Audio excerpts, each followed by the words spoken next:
Tsutomu Miyazaki era un asesino en serie japonés, trastornado, necrofílico y caníbal que estaba obsesionado con el anime.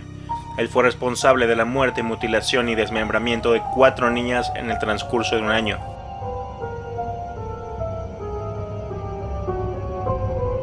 Hasta su captura fue apodado de Little Girl Murderer, pero Miyazaki era mucho más que un simple asesino.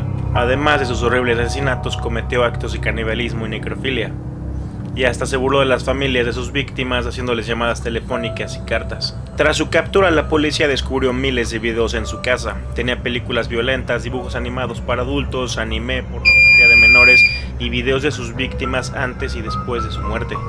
Miyazaki se hizo conocido como el asesino otaku, siendo otaku el término japonés para alguien obsesionado con algo hasta el punto de despegarse de la realidad, aunque otaku normalmente se asocia con la obsesión por el anime y el manga.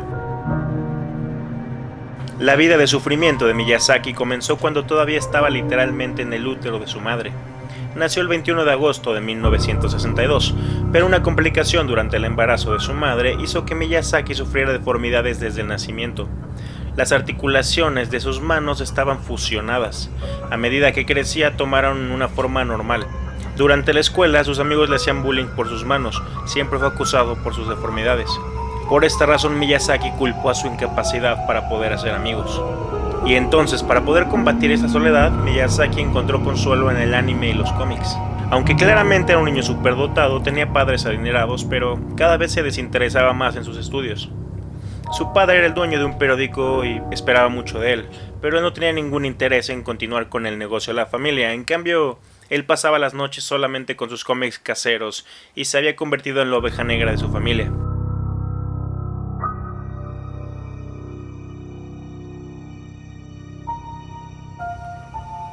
Entonces fue ahí cuando sus padres empezaron a desinteresarse por él. Sus 2 hermanas menores consideraban a su propio hermano como algo repulsivo. El único miembro de la familia que se interesó por él fue su abuelo. Después de recibir malas calificaciones en la escuela, se vio obligado a asistir a una universidad en Tokio. Aquí se decidió por un curso técnico en fotografía. Durante ese tiempo, los impulsos sexuales de Miyazaki comenzaron a desarrollarse. Sin embargo, esto hizo que su comportamiento se volviera cada vez más errático. Evitaba a las mujeres de su misma edad debido a su falta de confianza con el sexo opuesto. Como no había hecho ninguna relación significativa durante su adolescencia, todo lo que se sabía sobre sexo provenía del anime, los cómics y las películas de terror. Esto le dio a Miyazaki una percepción muy distorsionada sobre las relaciones sexuales. Llevó cámaras a la universidad y fotografiaba la entrepierna de las mujeres mientras practicaban algún deporte. Luego todas las noches seguía leyendo manga y pornografía y atragantándose con películas violentas para apaciguar su creciente apetito.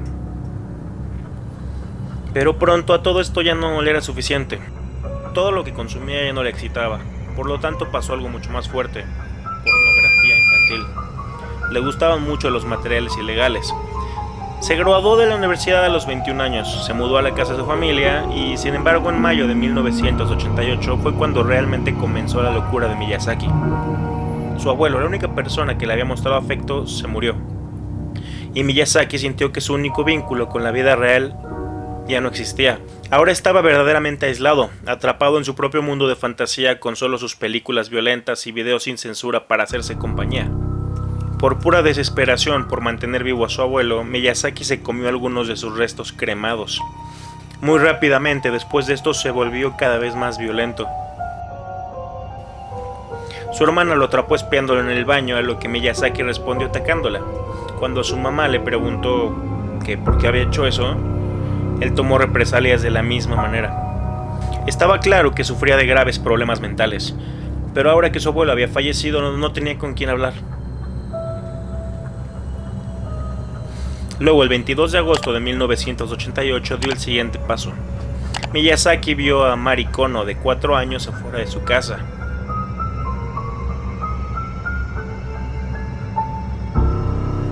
Se detuvo junto a ella en su vehículo, la trajo al interior y luego se alejó rápidamente de la ciudad, hacia el oeste de Tokio.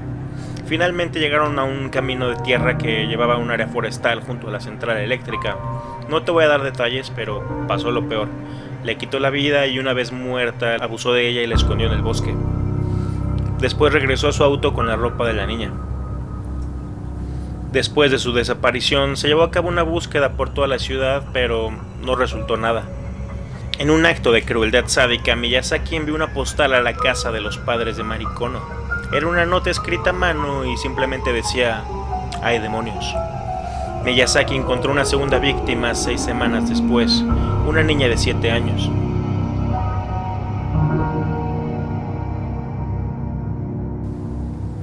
Mientras conducía, Miyazaki vio a la niña y una vez más la trajo a su vehículo. La condujo al bosque, la sentó a su lado y luego la estranguló. Una vez más le quitó la ropa y abusó de su cuerpo, antes de deshacerse de ella a 100 metros del cadáver en descomposición de su primera víctima, de Mari Kono. Meses después vio a Erika Namba. Ella tenía solo 4 años de edad. La vio saliendo de casa de un amigo y una vez más Miyazaki atrajo a la joven a su vehículo y condujo hasta un estacionamiento cercano, pero Erika no estaba tan silenciosa como las demás. Ella comenzó a llorar incontrolablemente, causando que Miyazaki entrara en pánico. Después de exigirle que se quitara la ropa y tomar fotografías de su cuerpo, Miyazaki estranguló a Erika en su asiento trasero, envolvió su cuerpo en una sábana de plástico y se deshizo de ella en un bosque cercano. Al día siguiente, la policía descubrió el cuerpo. Su asesinato se relacionó rápidamente con las desapariciones de las 2 víctimas anteriores, lo que provocó la creencia de que un asesino en serie podría estar operando en esta ciudad. Poco después de que se descubriera el cuerpo de Erika, sus padres recibieron una postal escrito en kanji japonés. El mensaje decía: "Erika, frío, tos, garganta, descanso, muerte". Fue un claro insulto del asesino de su hija y las burlas de Miyazaki solo se volvieron más crueles durante pasaban los meses. Fue un claro insulto del asesino de su hija y las burlas de Miyazaki solo se volvieron más crueles a medida que pasaban los meses. El padre de Mari Kono descubrió una caja en su puerta. Dentro habían restos carbonizados, dientes de leche, fotografías de la ropa de un niño y otro mensaje: "Mari, huesos cremados, investigar, probar". Más tarde se descubrió que Miyazaki había regresado al lugar de la muerte de Mari Kono, y ahí había exhumado los restos para enviárselos a sus padres. Se confirmó que las partes del cuerpo pertenecían a Mari Kono, aunque le faltaban las manos y los pies. Un descubrimiento desgarrador para la familia, aunque por lo menos les dio un cierre. Les permitió por lo menos celebrar un funeral para su hija. Durante este tiempo, las llamadas telefónicas molestas se convirtieron en algo muy común para los padres de las víctimas, y cada vez la persona que llamaba del otro lado permanecía en silencio. Nadie contestaba el teléfono. La persona que llamaba a menudo sonaba hasta 20 minutos. Pero el reinado de terror de Miyazaki no terminó con llamadas telefónicas burlonas. Atacó de nuevo el 6 de junio de 1989 en un parque en Tokio. Miyazaki vio a Ayako Nomoto, de solo 5 años.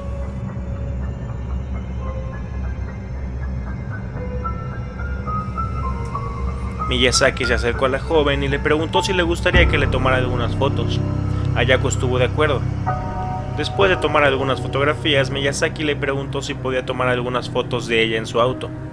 Dentro del sedán, Ayako comentó sobre las manos deformadas de Miyazaki.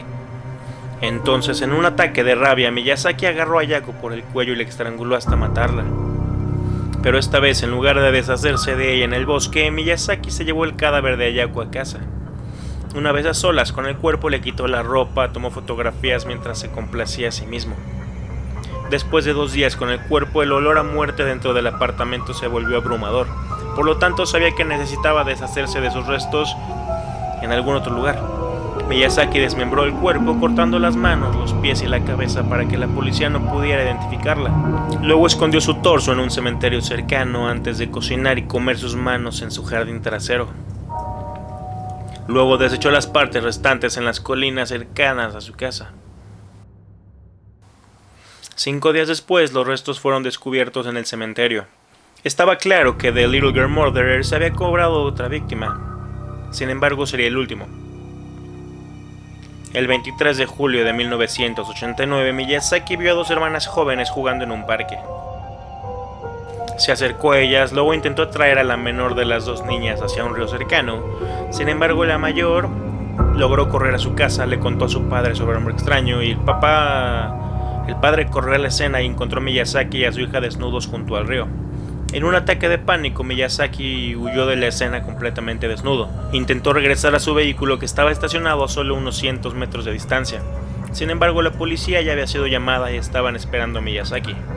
Inmediatamente fue detenido por haber obligado a una menor a cometer actos indecentes. Pero la policía pronto se dio cuenta de que el hombre que tenían bajo custodia era mucho más que un delincuente sexual. Muchos oficiales creían que era el asesino de niñas pequeñas que habían estado buscando durante meses, más bien años.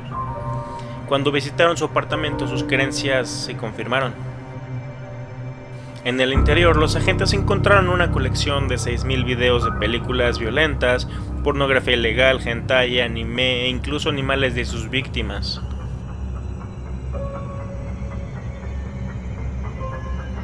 Después de un intenso interrogatorio, Miyazaki confesó los asesinatos de las 4 niñas y finalmente reveló la ubicación de sus cuerpos.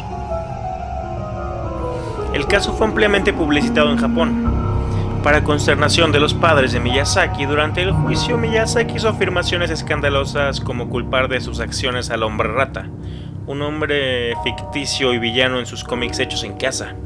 Pero no fue suficiente para evitar el castigo.